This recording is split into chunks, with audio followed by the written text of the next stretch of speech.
আসসালামু আলাইকুম বন্ধুরা। আজকে আমার চেম্বারে বিভিন্ন রাজনীতিক আলাপে উপস্থিত আছেন আমাদের শ্রদ্ধেয়, সর্বজন শ্রদ্ধেয়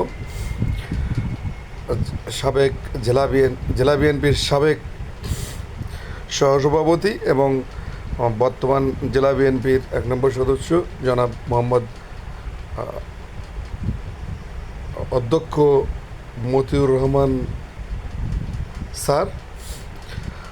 আরও উপস্থিত আছেন আমি আছি অ্যাডভোকেট আহসান হাবিব খান সোহেল, জয়েন্ট সেক্রেটারি মাগুরা জেলা আইনজীবী বার এবং মোহাম্মদপুর উপজেলা বিএনপির সাবেক যুগ্ম আহ্বায়ক। উপস্থিত আছে সাবেক যুগ্ম আহ্বায়ক জনাব মোহাম্মদ আখতারুজ্জামান বিল্লা। উপস্থিত আছেন মোহাম্মদপুরের বিশিষ্ট কবি, সাহিত্যিক এবং মোহাম্মদপুরের অন্যতম নেতা কবি মতিউর রহমান। উপস্থিত আছে আমাদের শুকুর আলী বিশ্বাস, মোহাম্মদপুর সদর ওয়ার্ড বিএনপির অন্যতম নেতা। উপস্থিত আছেন মোহাম্মদ মতিয়ার খান, সদর ওয়ার্ড বিএনপির সদস্য। উপস্থিত আছেন আলী কদর খান, সদর ওয়ার্ড বিএনপির সদস্য। উপস্থিত আছে মোহাম্মদপুর সদর ইউনিয়ন ছাত্র দলের সাবেক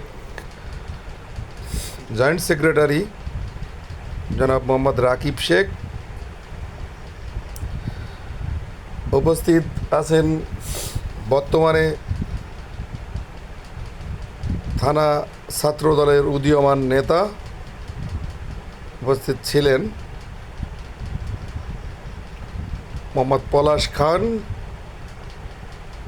স্বৈরাচার বিরোধী বিপ্লবী মুক্তিযোদ্ধা 24-এর ছিলেন পিকুল শেখ, অন্যতম ছাত্র নেতা। উপস্থিত অতিথিতে আসছিলেন কালীশঙ্করপুর থেকে সাবু, পলাশ এবং আরও কয়েকজন। উপস্থিত ছিলেন শুকুর আলী বিশ্বাস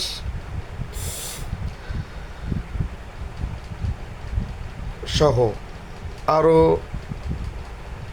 বিভিন্ন নেতাকর্মীরা উপস্থিত ছিলেন। আজকের এই আলোচনায় নিতাইরা এই চৌধুরী মাগুরা 2-এর ধানের শীষের কাণ্ডারি হয়ে আসবেন এবং তার হাতকে শক্তিশালী করে মোহাম্মদপুর তথা মাগুরা 2-এর উন্নয়ন হবে, এই প্রত্যাশায় সকলে ভালো থাকবেন, সুস্থ থাকবেন। আল্লাহ হাফেজ। আসসালামু আলাইকুম। আল্লাহ হাফেজ।